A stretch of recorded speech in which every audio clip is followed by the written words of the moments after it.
So given this overall picture, so we see this change. This doesn't mean that the Chinese government does not support minority language education. If you look at the Constitution, if you look at the autonomy law,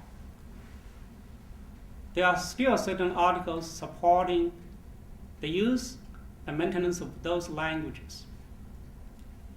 And if you talk with the people in the Ministry of Education, those people in charge in the Ministry of Education, in the State Commission on Ethnic Affairs, they are very open, particularly those professional officers. They are very open to multilingualism.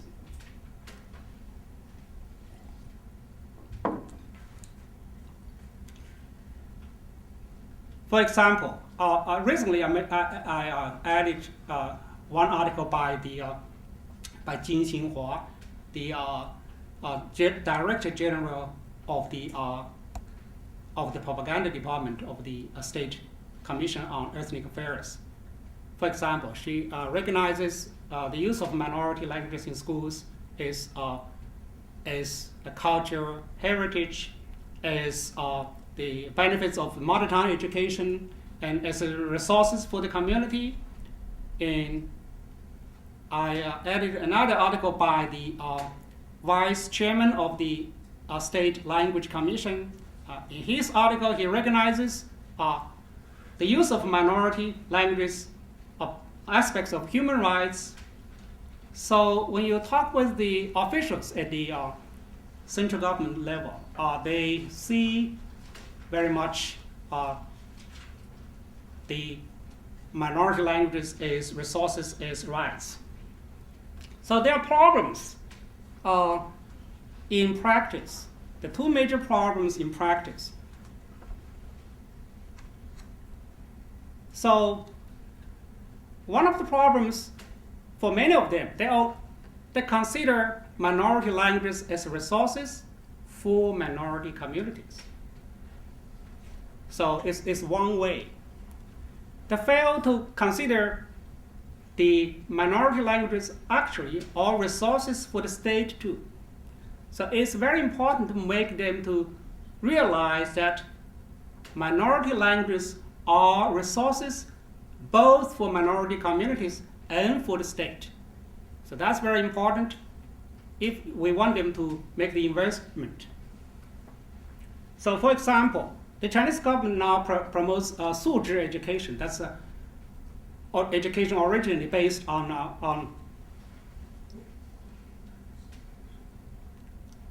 education in China, you know, is examination oriented. Now they want to deviate from that. They want to have character quality education.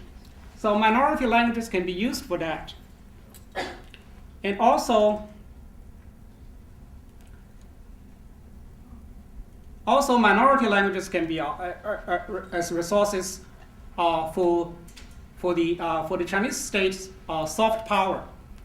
For example, having the problems, constantly having conflicts with minority groups weakens China. It doesn't strengthen China. So how can they resolve the problems? They should do it in a way to accommodate minority languages and minority cultures in order to build what they call in their discourse a harmonious society. And that's good for China. Okay, and that's one of the problems. Another problem is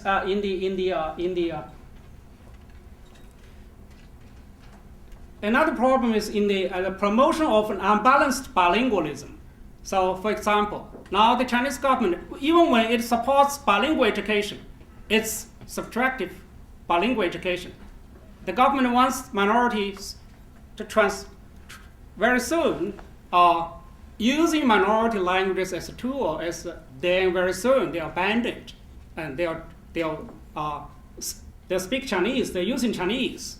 So that's one of the problems why there's a problem from high school, from primary schools to middle schools and to colleges.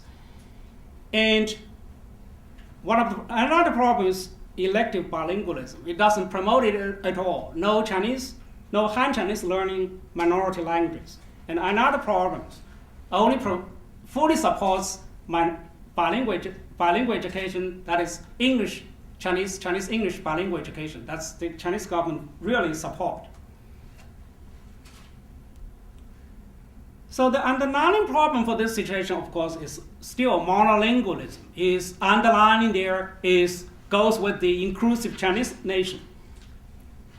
Okay, solutions. I'll finish this in a minute or two. So the state needs to promote a proper state language education. So, of course, the Chinese state needs to educate its officials about multilingualism, its rights and resources. But that is not enough. I think what Trace Foundation does in China helps the Chinese government officials to realize minority languages, Tibetan languages, are actually resources for the community. And of course, also human rights. And eventually, China needs to maintain a balanced language order. That is, each language should have the right place in this order. There shouldn't be just Chinese. There are many other languages. The question is, where do you put those languages in this order? You should give those languages an order, and then you should give them resources appropriate to this order. So the eventual question is, from outside world, like what Trace Foundation does, also within the community, because we know there are some communities who are doing a better job than other communities. There are questions about the laws. The laws are the same, but there are communities which are doing better. There are communities which are doing poorly. Why? That's how the community can drive the local governments to do more. That's a question to be explored, and that's, I think, is for the Tibetan community. Tibetan community actually is in a good situation to explore this and to promote Tibetan more. Okay, I'll stop here. Thank you.